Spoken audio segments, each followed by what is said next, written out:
Hello, everybody, and welcome to Non Sequitur News for November 1st, 2024. It's Season 3, Episode 306. I am Mayor Watt, and along with the Sentient AI from the future, whose visualizer may be working. And I know that the voice is working, but we'll see here on the other side. Hold on a second. Wait, you just wait. Hold on. Anyway, we're going to be talking about the crankiest place on Earth. Tripping down the Witch's Road, browsing for ancient Mayan cities, AI slop websites. It's called a bus lane for a reason. A 206-year-old bridge was rediscovered. An ancient paw print was discovered. A recycled glass bottle. Batman tumblers for sale, and they're not little glasses. They're actual vehicles. And get the flock out of Norfolk, Virginia with those. That and more.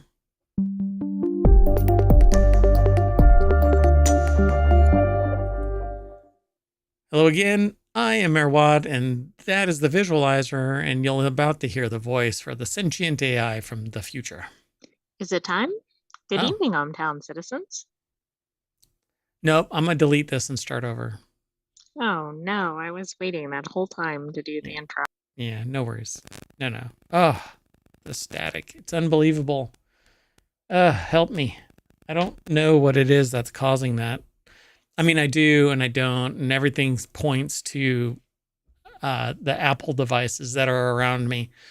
Apparently, the Android devices that I use do not do this, but the moment that the Apple ones are near me, I get static, and it's picked up by this and feeding back down the line into the mixers. Anyway, because I'm actually connected to a different device than the one that's picking it all up. Or I should say that broadcasts out. Is that too inside baseball? Too non sequitur?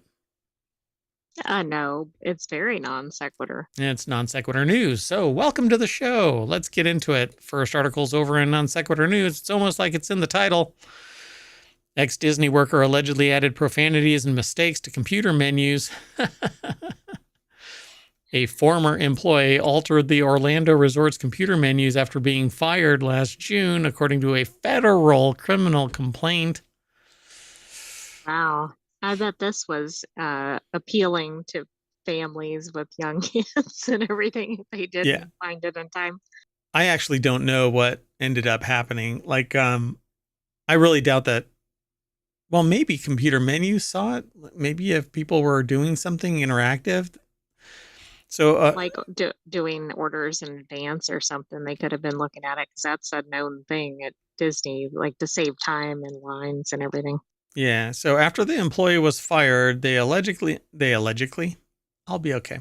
They allegedly hacked servers at Disney World to manipulate computer menus by putting profanities, changing prices, altering notifications to wrongly declare some items as safe for people with allergies. The complaint said, oh, wow, that's a little too malicious. Yeah, that's a little beyond humorous or mild tampering. Cranky. Yeah, just general unhappiness.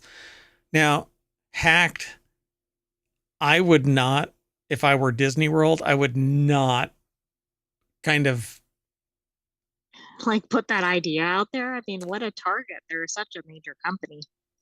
You know what the other thing is I'm wondering is that Disney was in the news recently about an allergy item. Yeah. And that makes me wonder if this connects. Oh God, can you imagine? No, that can't be. That couldn't possibly, because that's an older thing than this. Oh, I thought it was pretty recently, so that's why it came to mind. The former employee is currently being held in jail until at least a bond hearing scheduled for next week. Haas said in a motion seeking the ex-worker's release that the client had struggled with mental health issues since childhood and was currently seeing a psychiatrist. He's not receiving any mental health counseling or treatment in jail, Haas said in the motion. I wonder what the charges were. I mean, because this is such an odd thing to do. Yeah, there is a link to, oh, no, that's just a general Newsweek link to FBI. to pull up whatever might have FBI articles. Anyway, this is one of those frustrating things where the content isn't actually linked to necessarily. The article apparently has information from the AP. So what Disney said was the termination was contentious and not considered to be amicable, and its job responsibilities included the creation and publishing of menus for Disney's entire restaurant portfolio, according to the criminal complaint. Now AI. Well, I didn't know that. I was like, what have we seen about Disney and menus and allergens? I mean, really, like that was, I'll have to look up. I don't remember when that was. So I think it might be, yeah, I would look to see if when was this is from last June when they were fired. So is this right around the same time? Because if they hacked in immediately and then made modifications, I wonder if this is daisy chained to that. Wow. So It looks like it was in October of 2024. really? So they were fired. Maybe in that time frame, something could have happened, right? So we don't know, but that is really unsettling. The complaint said that only workers in his position or similar positions would have accesses and not carry the knowledge to carry out the attacks. But look, unless they had to have insider information, I wouldn't call this a hack. I would call this a lapse in Like security. unauthorized access or something. Yeah, it's a big difference. Hack is forcing your way in without authorization. This really smacks as somebody having knowledge of the system already in place, and instead of being able to turn off all of the passwords that they have access to, because it's really easy. I guarantee you they're using Active Directory, and all they have to do is turn off the user account and it kills all of the access. But if they know of another account that's at the administrivia layer where they can just log in as an admin and have unfettered access because that's their role, they could have created another account. Right. I was thinking more basically, like they know they're on their way out, like on their last day or something. They're tinkering with the menus and nobody thinks to go check them. Well, that's why security operations, the number one person in charge of security goes in, turns off the account, and then you notify that person that they've been terminated. Exactly. There is a reason. There's a sequence of events.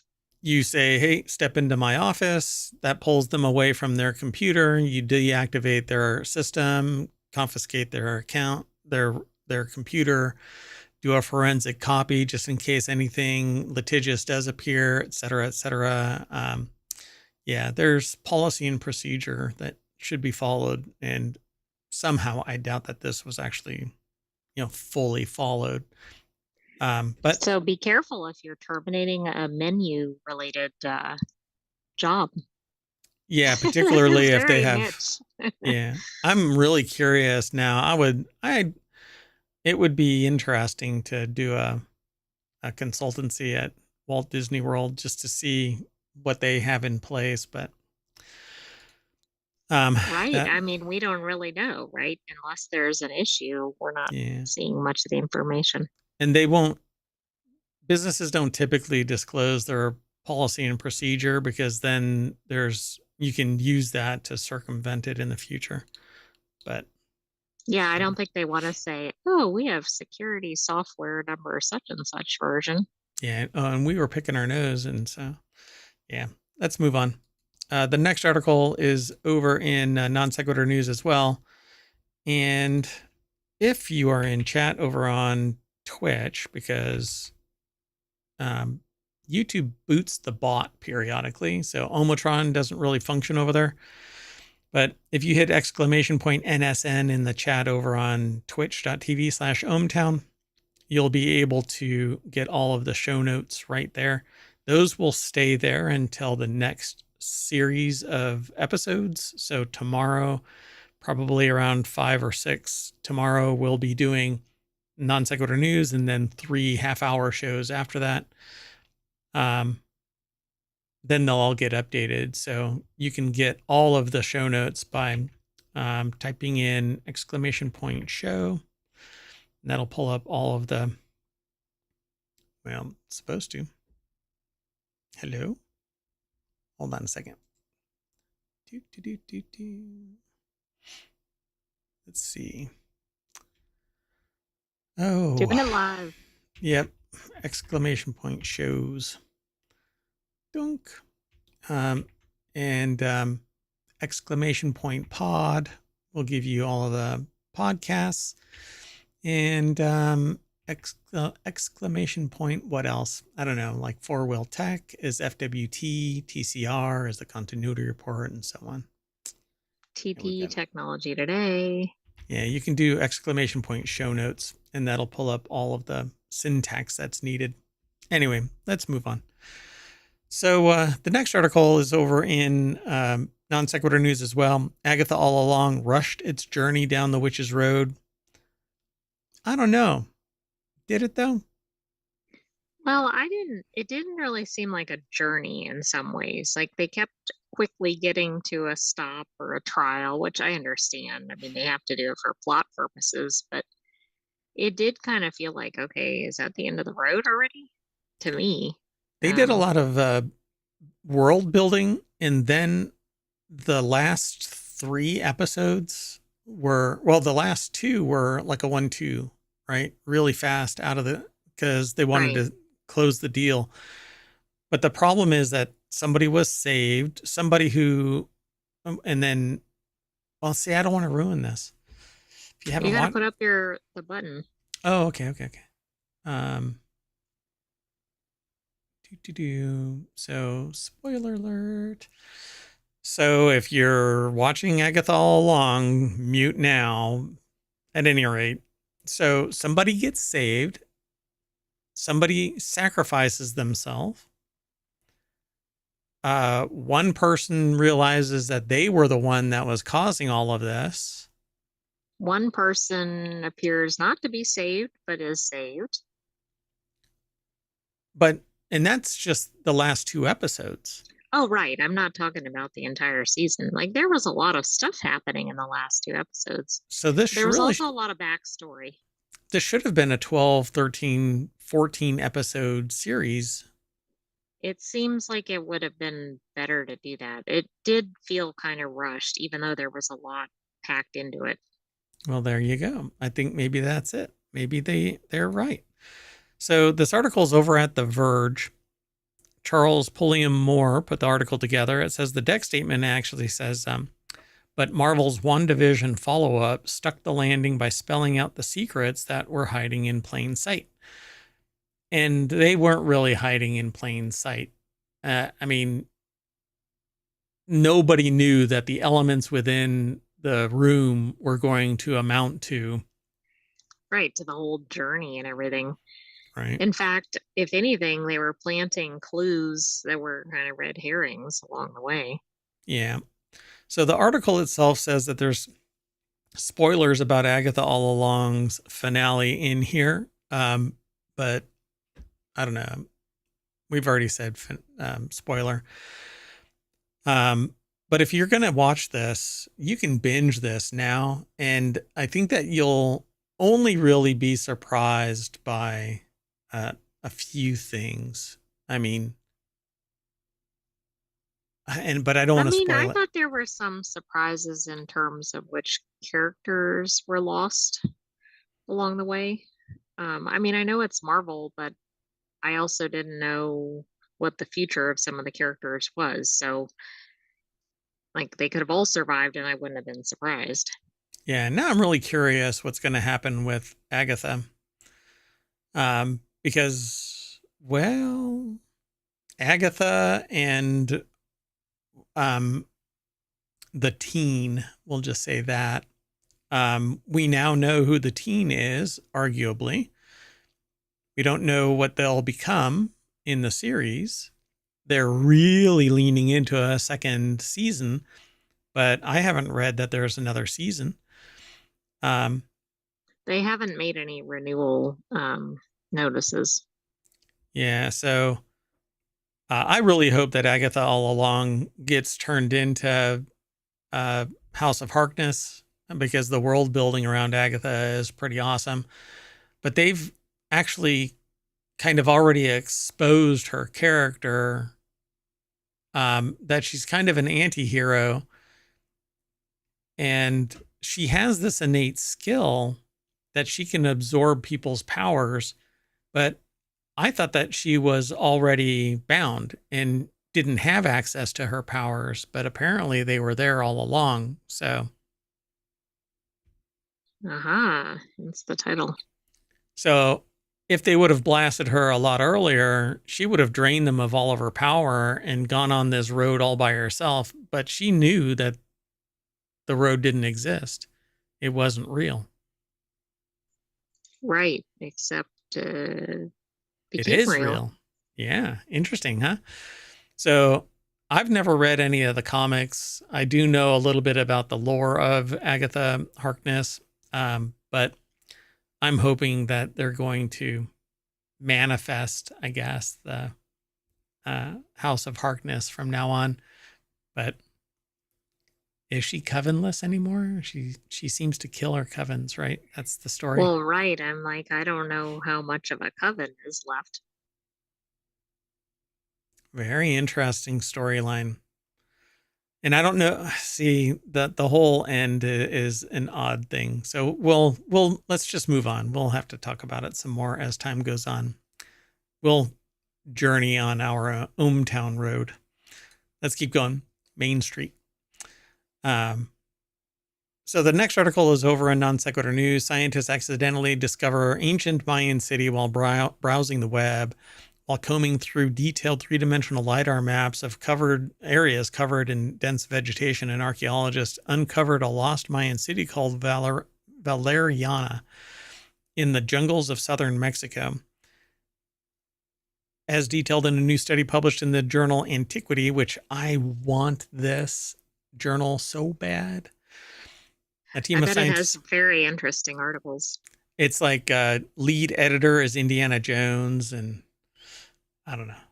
It's Right. just Some Antiquity just sounds original so cool. Egyptian explorer or something. Yep, time travelers, aliens. So, a team of scientists led by Tulane University PhD student Luke Auld Thomas made the discovery after surveying an area roughly the size of Edinburgh, Scotland's capital. Bafflingly, Auld Thomas says he made the discovery by accident while browsing data on the internets. I was on something like page 16 of Google search and found a laser survey done by a Mexican organization for environmental monitoring, he said in a statement. The article, Most people just watch a funny cat video or something in their spare time. it's what powers the internets. So, see, can I reach up that high? I don't know. I Is don't my know. finger This is gonna getting get kind of chopped? dangerous. Oh, right there. Okay, so Victor Tangerman right there is the one that put the article together. And it's over at futurism.com. And let's see. I said a lot already from the little snippet that we have, but this looks similar to, if it isn't the same article that we've talked about in the past, this recent discovery. It's not the same one because this is in Mexico. I thought the other one was in Peru. Oh, right. Oh, that's actually very interesting because they use the same type of technique. And I was going to say the other one didn't tell us where they found that information. The other one was No, drones. and this does actually, it reminds me of the other one. I thought it was too, but then when I saw the location, I think this is separate. Yeah, because of so many buildings atop the various mountaintops. And they have a little image from Cambridge University Press that shows some of the stuff. But for crying out loud, man, there isn't a mountaintop that doesn't have something ancient on there. Exactly. Well, all we have to do is get under the sediment, and there's all kinds of things that we don't even know are there.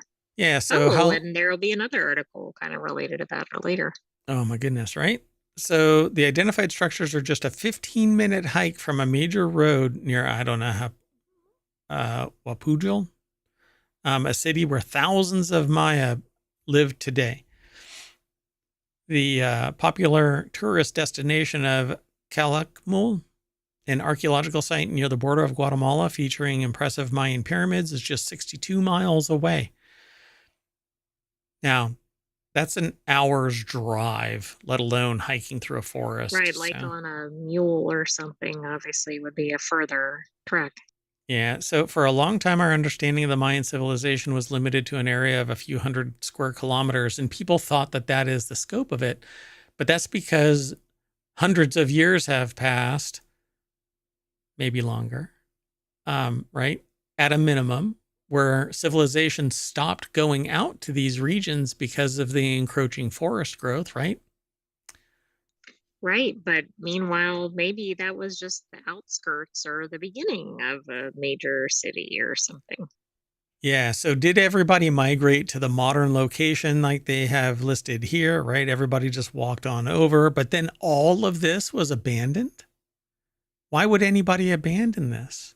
It's what I don't understand about any of this. Well, I'm Sorry. not sure. Okay. I'm not sure it was abandoned, though. I mean, it could have been any number of things that occurred and not good. Yeah, so historically, everybody is blaming Spanish conquistadors and conflict, and then maladies like health and stuff like that, taking out the largest of the population. So it's suggesting that the landscape was just completely full of people at the onset of drought conditions. This is what I don't get: drought conditions. Drought conditions? Come on now. Well, I mean, if it's drought so that it wipes out all water in the area, that could be significant. All right. Yeah, because drought really does I well in mean, a that's more freaking like jungle. ice It's a age type jungle. shift, right? Like, I don't mean ice age, but my point is, like, did we enter a new era? But I don't think this was far enough back, was it? Right. It reached their peak between 250 and 900 AD. So it's 1,000 years ago. I mean, maybe we don't know what was going on at that point. Right. All of the water that was sitting here behind a dam, they said, you know what? I'm leaving. I'm going to migrate to lower ground. I'm moving on. Sorry, Mayan population that's been here for thousands of years. Yeah. I love this stuff, though. I want these pictures. Now I want to go and look at this. I mean, maybe you too can discover an entire civilization That's by right. looking at Google. Search and you will find ohmTown in the Mayan jungles. Let's move on. Next article is over in the Mayan. Now I got Maya on my head. So it's over on the Marble channel on That sounded ohmTown.com. like a song or something. Maya on my mind. Yes, exactly. Maya on my mind. If I throw in a little twang, it'll be a country song. And if I play it backward, my tractor will Right. start, my truck will run well in the morning. My wife Your will dog will return, my dog will return. come back to life. Yeah. So AI slop website sent thousands of people to a Halloween parade that didn't exist. Thousands of Dublin residents were misled by an AI chum website promoting events that aren't real. Chum as in like what you chum the waters Like, with, like a junk, like just I throwing don't know garbage. what that means there. Is that a It's not buddy buddy. translation issue? I think it has to do with like chumming the waters with junk. I don't know why that static appears every once in a while. I think I have to remove anything cellular from this cord or find a better cord. Anyway, so gizmodo.com has the article. Thomas Maxwell put the article together. The deck statement says what I said. Thousand.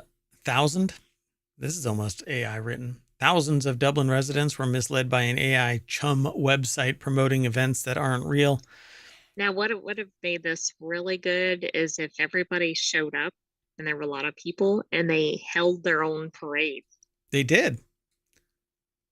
caused thousands to descend on city center for an There event you that never go. was. Case in Like, point, an make their apparent. own event. Yeah, I mean, when AI gives you a lemon party, you make lemonade, right? Don't look that up.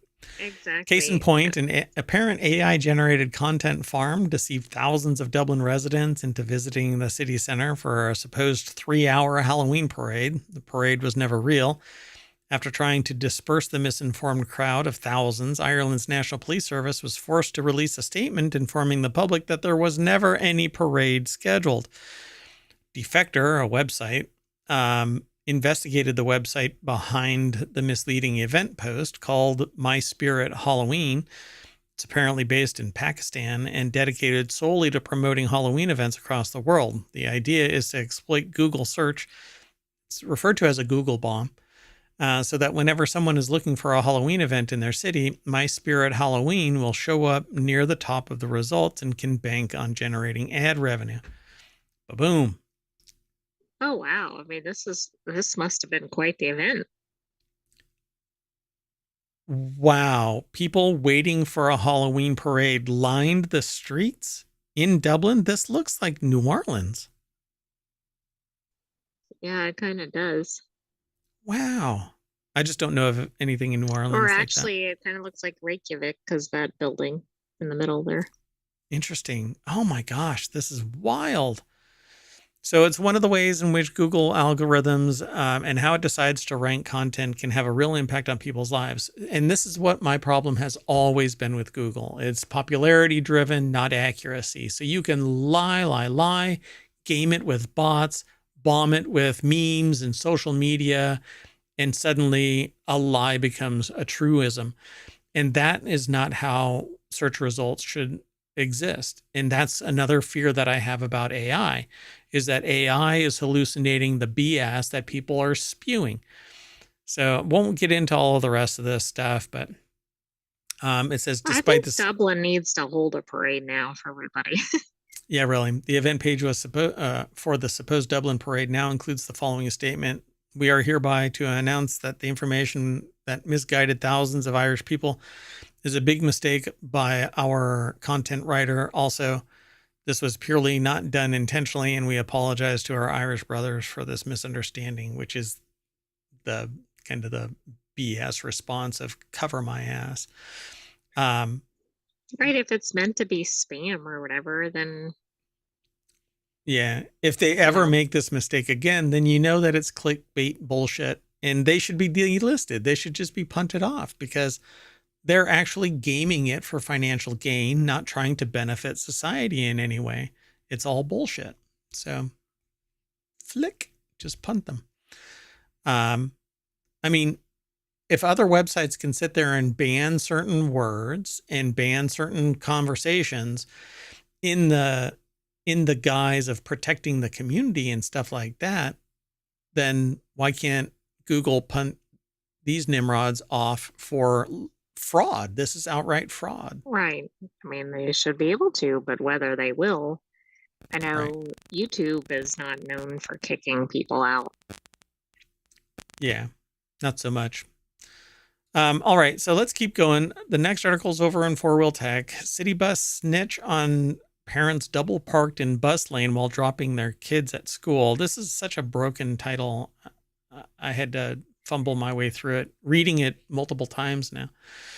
But basically, parents of a school in the Bronx are at odds with New York's MTA after they received tickets for blocking the bus lane while dropping off and picking up their kids from school. But that, hey, no shit. Why don't you get out of the way? The Good, buses have a good for job. the bus drivers for reporting it. Yeah. I mean, school parents have this kind of entitlement attitude and block roads and intersections and all kinds of things. Yep. Meanwhile, there's people trying to drive through. Yep. And as a shirt that's going to be coming out soon, it says, "Your convenience should not be my inconvenience." That is the motto that everybody around the entire freaking world should live off of. You getting ahead should not be at the expense of everybody else around you because you're not the main character in this. We all play a role in existing. And your greed or selfishness or whatever it might be that you think is fueling and empowering you, you're wrong. Everybody else has issues as well. So why don't you be a good human being and get the frick out of the way of city buses so that they can do their job? If you have to park somewhere else and take a little stroll around the corner so that you can drop off your kid, do that. Well, maybe park in a place where you're not in the road. Golly. So parents think the tickets are unfair because they're just dropping off or picking up their kids at school. Oh, golly. Look, it doesn't matter. You're in the wrong spot. Move the frick out of the way. It's marked as being a city bus lane. Get out of the way.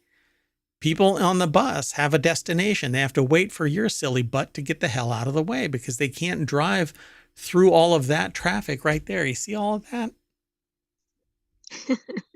Anyway, Lawrence Hodge over at jalopnik.com put the article together. Metro just wants to keep the buses running on time. That's what I just said. But, selfish people do selfish things. Similar to what other large cities are doing, New York's MTA buses use onboard cameras that catch footage of vehicles in the bus lane as the bus moves through traffic. The only problem is that they're not officers. They're not officers of the city, which means that agency isn't necessarily there for them to be dragged into a courtroom to justify why the ticket was there. And if I ever want to challenge a ticket, I have the right to confront my accusers. But that's not how this is transactional. You block the bus. It's It's self-sufficient to be in existence. The ticket is for your car. Your car is blocking the bus. There isn't Well, there's footage of this. Right. But there isn't an officer that says, I caught this person, blah, blah, blah, regardless of footage. Because if this is the standard, then anybody who ever this could be used as leverage to utilize video as the sole purpose of prosecuting crimes. Yeah, I agree, but traffic tickets aren't felonies or even misdemeanors. But I know what you're saying. And it starts it's a here. Slippery slope. Yeah. Correct. Yeah. So while I have no problem with this because it's the low-hanging fruit, you did it, move on, right? Well, I think it'd be better to just have a police officer standing near the bus lane and start giving out tickets. I know, but they'd probably make up in revenue easily in one day if it's probably like near a lot of schools. True. And just so everybody knows, I was rubbing my fingers together because it costs a lot of money to stick an officer at a particular spot all day long to catch people being Nimrods. It's bad enough here in the States. But it's only like 2 hours a day, right? Drop off and pick up. Drop off and pick up. Yeah, I suppose so. Yeah.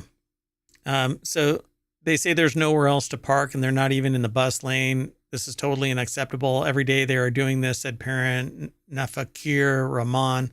Rahman held the source of his anger, a ticket for double parking outside of his child's school. They said we shouldn't be double parking because the buses are taking pictures and sending tickets, said parent Ashley Kalo, which is different than the 3 sentences above. Okay, this is interesting. Unless you get camera video twice, you don't get a ticket. So these people are repeat offenders. Sure. This is in addition to a 5-minute grace period for parking in the bus lane, which drops to 2 minutes if a person is double parking. So I guess you need to be a little speedier with your kids and mash the ejection seat. Throw them out like they can roll. Yeah, I'm going to slow down to 5. I'm going to slow down to 5. Don't roll in front of the bus. Anyway, while some angry parents are calling what's happening a money grab attempt, it's not. Get the hell out of the bus lane. Don't even need to bother with the rest of this. Y'all can go and read this, though. It's a fun read. Well, it's also an entitlement issue because I'm sorry, but most people riding the bus, not always, are doing so for resource purposes. Yeah. Well, yeah. I mean, the bus has a bus has a job.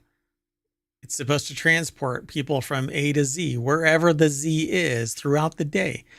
This slows people down. Maybe they're going to be late. Maybe somebody's going to lose their job because of it.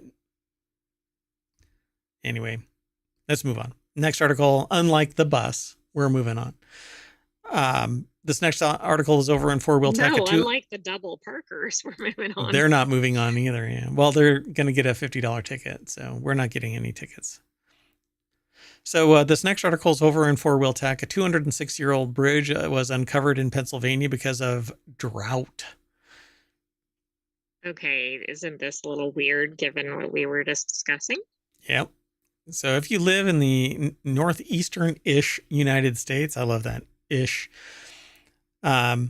you've probably realized it's barely rained in a very long time. Well, you're not imagining things because it's been dry in western Pennsylvania that a 200-year-old bridge under the Hooga, I have no idea how to pronounce that. Is that Jenny River, I guess? I'm leaving it there. Just plopping that out there. I don't know. It depends on if somebody from the Pittsburgh area is pronouncing it. Oh, yeah, that's right. Yeah. So anyway, the River Lake, there you go.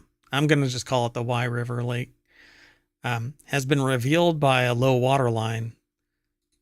So, oh my gosh, that looks old school. Interesting. Yeah, it looks like it might be crossed by, I don't know, horses or Roman people man. Or yeah, exactly. Yeah, I wonder. Well, anyway, so the Great Crossing Bridge has been visible for over 25 years, but a serious lack of rainfall hasn't covered it. Has not been visible for over 25 years, but a serious lack of rainfall has uncovered it.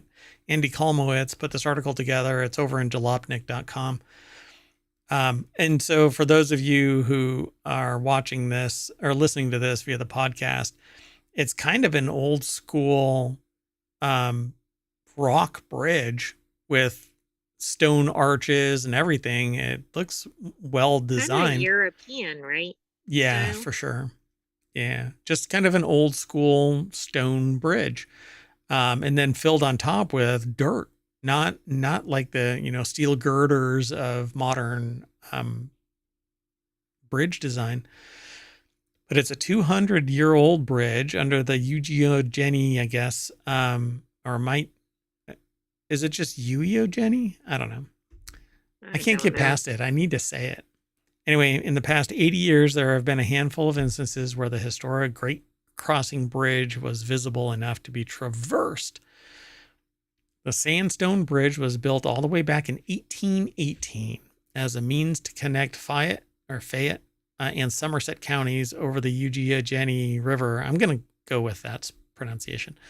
According to ABC4WTAE, the Fighting ABC. About 120 years later. The Sony naming convention. That's right. About 120 years later, the U-Dam was built. U-Dam was built, leaving the bridge and several small communities inundated with water. Normally, the Great Crossing Bridge sits 50 feet underwater as people boat and fish above. But after almost no rainfall in months, it's been uncovered. It's the first. The 3 arches of the bridge have been visible since 1998, which is a bit worrying. Yeah, so I guess there's only 3 arches.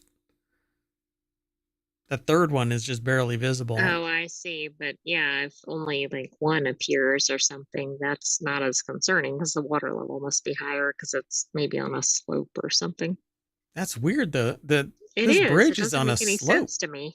It's like it's going down into the water.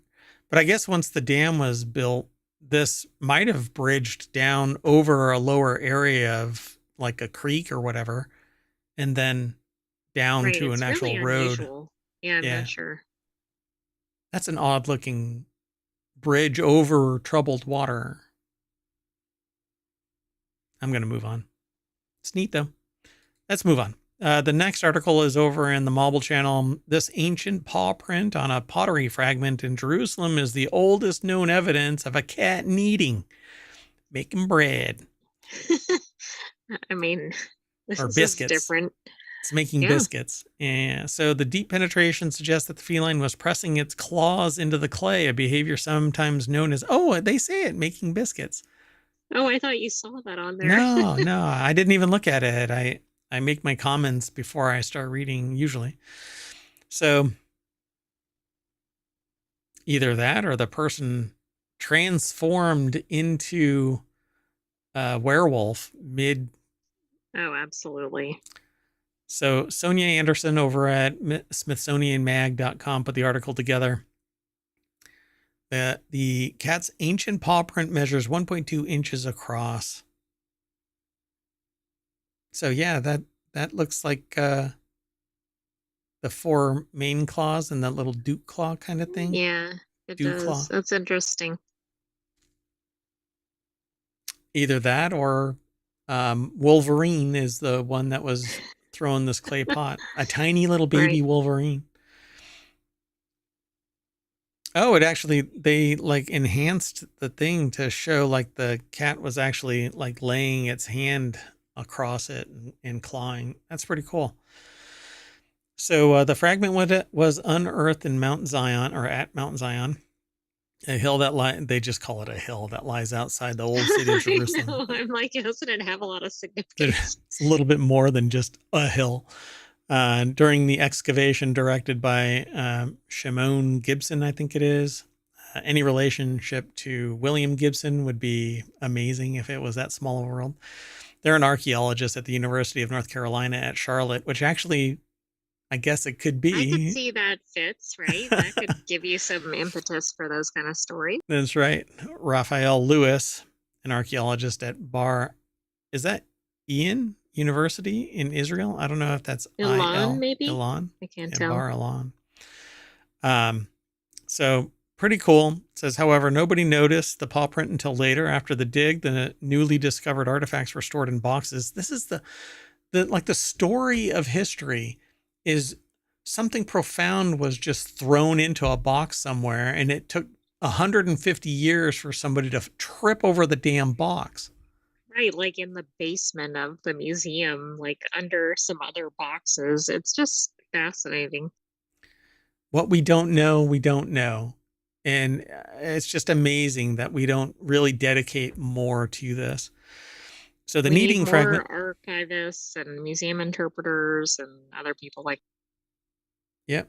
Unfortunately, there's a lot of protectionist type of stuff. People don't want to know the truth because it invalidates the preconceived notions of how history is laid out. But it's out there.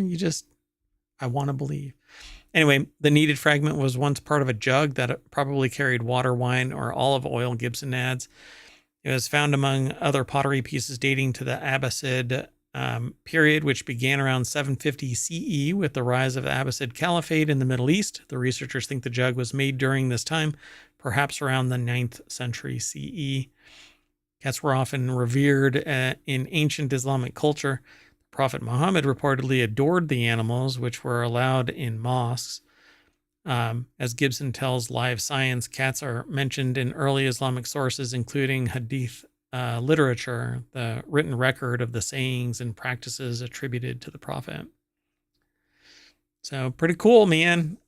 Cats have been around a long time. Dogs were domesticated from wolves, but cats, they don't give a shit, man. They just went Right, I was wherever. gonna say, are they ever domesticated? I don't think so. They just decide to, you know what? I'm gonna adopt a human and just hang out. The cat Right, but that's distribution. more for the cat's benefit, right? Even though the humans think it's for their benefit. Oh yeah. Oh, the cat loves me. No, you're giving it food and protection, keeping it from getting eaten by the wolves. All right, let's keep going. Next article is over in Distillerist. Monkey 47 unveils a 95% recycled glass bottle. This isn't normally what happens. Glass gets recycled, but portions of it are added to fresh glass so that it can be better controlled for color and strength. Right. But apparently, creating a glass bottle for its slow gin made from 95% recycled materials, Pernod Ricard owned Monkey 7 has stepped up its sustainability drive. The bottle is made from 95% recycled glass. The label with crushed citrus paper using 15% citrus fruit leftovers and 40% recycled fibers. The cork naturally harvested and CO2 absorbent. The shrink wrap's made with a renewable plastic substitute. It's actually PLA, which is harvested and processed from corn. So when you 3D print something using PLA, the room smells like corn. And it's very That's an sweet. added benefit of 3D printing. It's basically just sugar and it smells really good. Although you really shouldn't be sniffing PLA. Anyway, from fermented plant starch. Monkey 47 said the total recycled content of the new slow gin bottle stands at 95% in comparison to 18% for the current bottle. Pretty cool. Let's take a look at it. And it's clear. Maybe this will help with the industry too, because they'll go, oh, this one's touting how recycled it is. We need to do the same thing. Yeah, hopefully it pushes the limit for people. Monkey 47, but it's slow gin. I'm not much of a gin drinker, but slow gin is a little different than other gins. It's a. I don't know what to say. Depending on where you look, it's anywhere from $55 to $170. Okay, so it's not very cheap. No, but if you don't drink a lot of it, then hey. It says it reflects our deep connection to the Black Forest, which is known for its pristine landscapes and biodiversity. By choosing renewable materials that are responsibly sourced, we ensure that our packaging aligns with our values of protecting the planet. It's pretty cool. Going from 18% for the current bottle to 95%. Yeah, Now, that's a huge jump. made from content that is recycled, how much of the glass is actually recycled? Right? Like, because Yeah, I don't know. it just says from content that is 95% recycled. I mean, it's post-consumer recycled glass. Yeah, so I guess it has to be. They're not like stacking all of this together, right? Averaging it out, that kind of a thing. So the glass is actually I think the 95%. glass is all, and then maybe the other stuff is mostly. Right on. That sounds cool. Yeah, I like this. I might actually buy this just so that I can support it. Monkey 47 is produced in the Black Forest, the Schwarzwald in German. Region of southwest Germany, and the second part of its name comes from the amount of botanicals used in its recipe, which is 47% ABV. The second part comes from the amount of botanicals used in its recipe.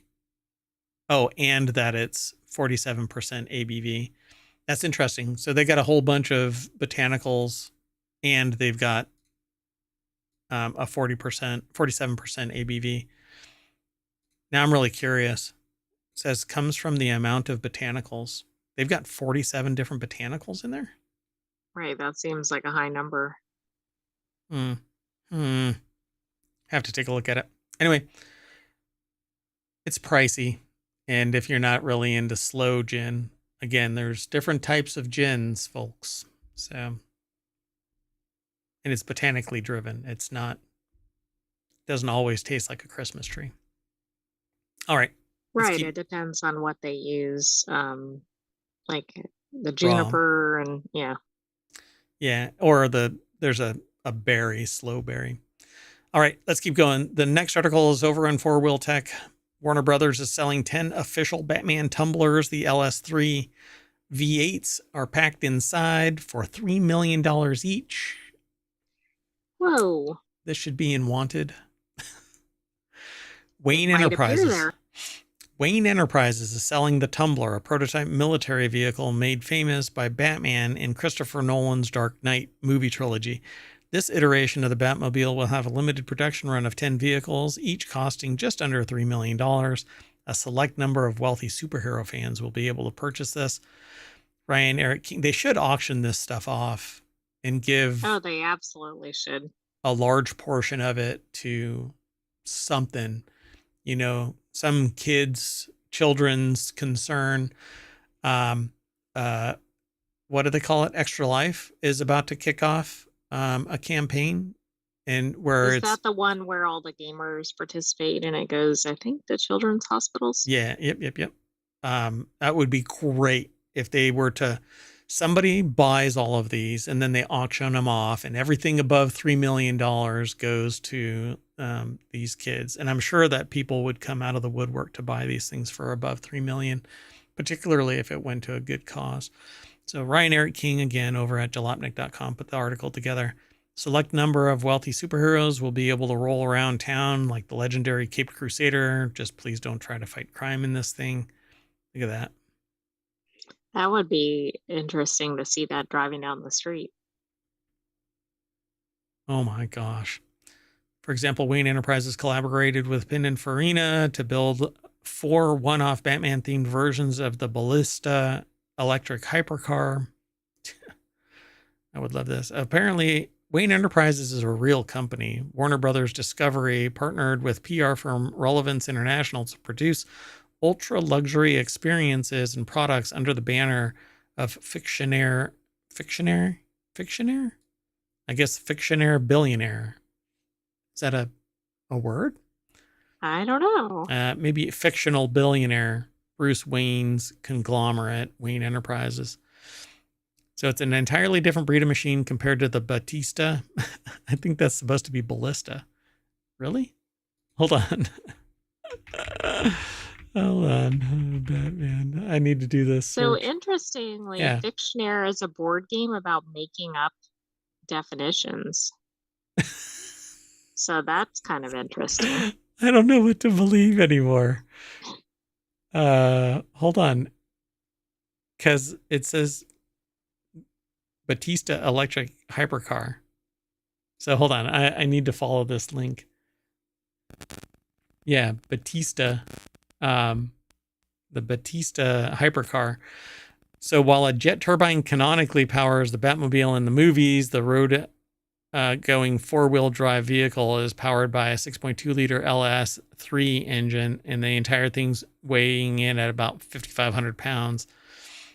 Most of it Kevlar and carbon fiber and fiberglass.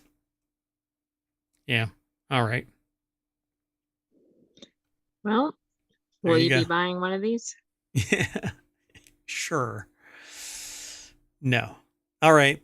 Let's get to our final article, and that one's over in Non Sequitur News, and definitely not in Norfolk, Virginia, because residents are suing over its network of 172 get the flock out of here cameras. This lawsuit could not be more impeccably timed. Whether or not this timing is more fortuitous than impeccable remains to be seen, but there's no denying the bang, bang, bang effect on display here, even if it may just be coincidental. Last week, a Virginia federal court ruled 3 hits from flock ALPR cameras wasn't enough to trigger a Fourth Amendment violation. It reasoned this was not the same sort of post facto long-term tracking addressed by the Supreme Court's Carpenter decision, which mainly dealt with law enforcement obtaining massive amounts of cell site location data from service providers without a warrant. I actually gave a talk about this a couple of weeks ago based on our reading of this. So there's this problem in that a Canadian company is using publicly accessible, apparently, information to triangulate the whereabouts of a person in any given time.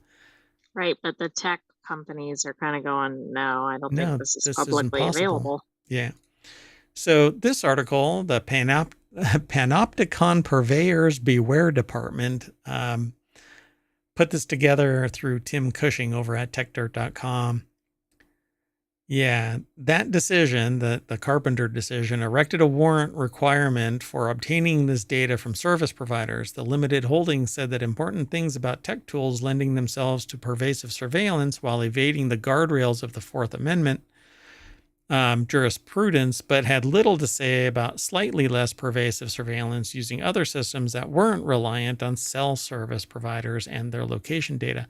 It's the reason why you should turn off your cell phone's Wi-Fi, because your Wi-Fi is constantly sending out a ping looking for every single access point that it's ever been able to communicate with. Right. So if they're ever doing one of these sweeping checks, right, they're looking for some criminal activity in some area, you might be swept up in it. Right. So the thing about this is little sister is not bound by the same rules and regulations that big brother are. So a private company can sell data to government agents, be it local, state, federal, because the companies aren't bound by the Fourth Amendment. The government is. But if they are provided information, that's a different animal. So a week later, another city in Virginia is being sued for its network of flock ALPR cameras, unlike what was seen in Richmond, Virginia, where a court ruled a few hits from a reverse search of a vehicle's description didn't raise constitutional concerns. The flock of flocks in Norfolk is a bit more concerning. Even the city's top cop has admitted it's a panopticon enabled by easy-to-use and even easier-to-monitor cameras provided by Flock. So Mark Talbot, the police chief, said last year it would be difficult to drive anywhere of any distance without running into a camera. This is like what the UK has deployed. Oh, absolutely. Like it's constant surveillance, at least in urban areas. Right. And even in some rural areas, based on what we've seen and read about, like places in like Ireland and elsewhere, Europe is not shy from using cameras to enforce rule and monitor in case of some accident somewhere or whatever might happen. So it says there's more to it than this, just a network of ALPR cameras. The ALPR systems are designed to notify law enforcement when plates on alert lists pass a camera. It's a passive system that doesn't require nor allow constant monitoring by law enforcement. Instead, the system basically uses machine learning, artificial intelligence to scan the real-time video. And when a camera detects this series of characters, it notifies. This is largely the way. Well, that's also a problem, right? They might have the wrong license plate. Oh, but that isn't my problem. I'm just the officer that's, firing rounds into your vehicle. Oh, wait, did I? No. I might actually end up running afoul of certain new policy at Twitch, by the way, because I'm supposed to flag anything that has a social discourse element to it. I have to flag it as political or something else. I have to read the thing again. I found out about it today. So, and I won't get into it, but I'm not a partner or an affiliate on Twitch. So, at any rate, yeah. So the Sentient AI kind of alluded to an issue that where I went through something because I was misidentified as being a suspect. And after I missed a contract, I showed up late to a contract pitch and lost that contract, a very lucrative contract, mind you. But I had no real legal recourse because you can't guarantee the outcome. But if I would have been there on time, I guarantee you I would have gotten that contract, at least in my perception, right? Well, 2.5 hours later and 3 cops and basically a battalion of inquiry, they go, oh, your license plate was incorrectly put into New York's database. Yeah. So but the weird thing about it is, how did the officer know that my license plate was suspect? Unless they were typing in every freaking license plate that they were passing by. Looking for something that looked like a certain word. Right. Or that particular vehicle. Right. So how many times is an officer witnessing an alert about a vehicle and they happen to stumble across one that's in an entirely different state? Yeah. So they say there's more to it. So the system is basically automatically, but I find this so dystopian, and it's going to happen here in the States. You're not going to be able to get away from this. You're not going to be able to shut it down. They say here, the argument here is that it's a warrantless surveillance of people's movements violates the Fourth Amendment, even if a single plate or photo is not a violation in and of itself. Whether this argument will generate favorable judicial action depends on whether or not the court decides to view the hundreds of thousands of photos captured by the 172 cameras as a whole, or whether it decides each of these hundreds of thousands on its own individual observation of a vehicle on a public road, which has never been considered a Fourth Amendment violation. The problem is that everybody is being tracked. It doesn't have to be by a human. They're being tracked. Right, and it's different if a human's standing on a corner and catching 10 cars go by. It's another if you're being monitored at 100 different or 172 or whatever locations in the city simultaneously. And the argument is always, and this is the counter that I always get into a debate about, well, if you're not committing a crime, you have nothing to worry about. Well, I hate to break it to you, but it starts with that phrase and ends Right, with, get your thing into the system, and then suddenly you are the suspect, whether you're really doing anything or not. and you can look at a 15 to 20 year span of time where Horizon was incriminating people with faulty information, and they were being charged, prosecuted, thrown in jail, and others either. I was just about to bring that up. Yeah. Yeah. So if the information verifies that you are the assailant or violator or whatever, then you are, because the people who couldn't do this on It's their own. self-referencing, right? Yeah. They point at themselves and go, How well, do the we know system you were on the says. corner? Well, the system said you were on the corner. Well, how do we know the system said? Well, the system said. Exactly. Yeah. And you can't drag a computer system into court. And the officers or the people that are in charge of this don't get dragged into court, because all they're going to do is point. It's kind of like a speed camera or a radar gun, right? So if the cop tags you with the gun, you can drag the cop in and go, hey, blah, blah, blah. When was the last time you verified the variability of your radar gun? Like the Are you actually, calibration or yeah, whatever. yeah. You can question it, and then odds on, they'll either go, well, all of my ducks were in a row, so you're screwed. Or, yeah, I failed to do this, and so you walk. But when it's a camera that's just tracking you, ding, ding, ding, suddenly you are in violation of something. And that's what I said about the other article. If you're in a surveillance state and everything is being recorded, then in perpetuity, they can go back and catch every single instance of you being anywhere. And why do I talk about this? Because 20 years ago, I actually wrote a research paper on using drones in a combat theater for long-term surveillance of the inhabitants to try and stop IEDs from being planted. So I know full well about what long-term surveillance is capable of. And this is dystopian. We're not in a combat theater, and we're not looking for people who are doing horrendous crimes against humanity, for crying out loud. Right. Most of the people are doing at first like running, like not stopping enough at a stop sign or something, which I'm not saying isn't a problem, but right. my point is it's not on the same scale. Yeah. And by the way, all of this video has the potential of being stored in the Utah data center, which is the NSA data center. And am I worried about being on a watch list? No, not really. I'm probably on all three of them already because, well, several of them because of what I do. So that's not a big concern. I may not be on any of them, as a matter of fact. I'm probably on a couple. Oh, you'll find out as soon as you go through an airport. Yeah, the body cop. But remember, you'll be able to scan yourself, so maybe that'll work right. out. Okay. That's right.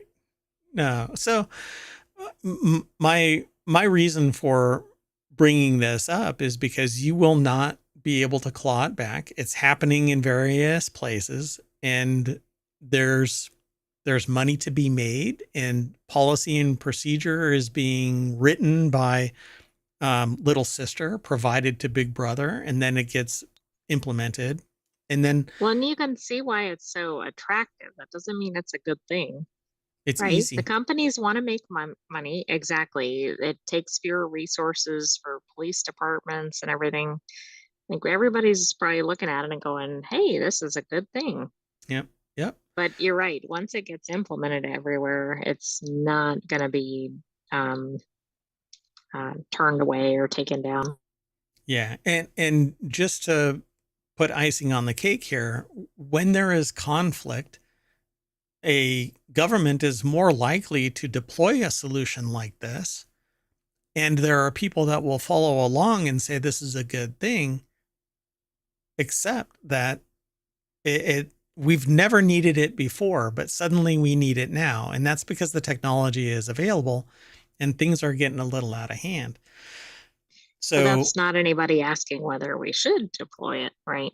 Right. And so what's going to end up happening is some conflict somewhere in some other state is going to occur. And then the city government or the state government deploys this stuff. And then it's bolstered because people in the legal corner of this are going to say, well, it's okay over here. It was okay over here. And we see that there is a rise in this or the other. And so we deployed it and suddenly it went down. But that's not really what causes crime to decline. What causes crime to decline is opportunity. When there is no trouble and strife in terms of survival, there is opportunity to get a job, get an education at a reasonable rate, afford your property, buy a car at a reasonable rate, interest rates are acceptable, etc. But opportunity for all of this to live your life, you see crime decline. There will always be people who are criminals who aspire to do something outside the bounds of the social construct. But this is going to catch a whole myriad of people and it'll be abused later on. We know this because we've talked about that over the last 3 years, where people in a position of power utilize this type of stuff to monitor people that they are personally interested in. The FBI has done it. Police have done it. Medical professionals have done it. All kinds of people have done it. They've used surveillance capabilities or data aggregation services or whatever they have access to exploit it for personal gain. And this can be easily abused. Where was this person? Quickly do a search for a license plate and suddenly that company up in Canada is selling you a report for $250. Right. We still don't know what that's based on. And that one, it seems to be AI hallucination. So at any rate, we're going to reboot the cameras here for the from the Panopticon Purveyors Beware department. And that's going to bring us all the way back to the front page of ohmTown.com, where all of this news is aggregated 24 hours a day, 7 days a week. When you sleep, this thing's still aggregating. And why? Because I suffer from information overload and you are guaranteed to as well. So use ohmTown.com, filter out whatever you're not interested in. There's 50 different categories. I may change them as time goes on, but it's usually based on a particular topic, no longer of great interest or concern. And then it gets moved out. But I haven't moved anything out in about 2.5 years. So since we started the show, I haven't moved anything out. But it's up to you, because once you're signed in, you can actually hide articles by swiping left or right, save them or hide them. And you can also subscribe to your own articles or topics. Each one of these has a description of what the topics are. So go sign up. Ta-da. Thanks for hanging out. I hope you enjoy the show. We're going to shut down. We'll see you tomorrow. I am Mayor Watt, and the Sentient AI is going to... What do you want to do today? Do you want to sing a song? Do you want to just say bye? I never want to sing a song. Oh, okay. Let's just put that out there. All right. Okay, well, good night, ohmTown citizens. Thanks for joining us for Non Sequitur News. Be back tomorrow. Man, every time the way you end, it makes me think that you're going to say something else, but that's not what happens. And I'm like, it's like I'm yelling and somebody turns off the music at a party. So there I was, standing with a squirrel in my hands.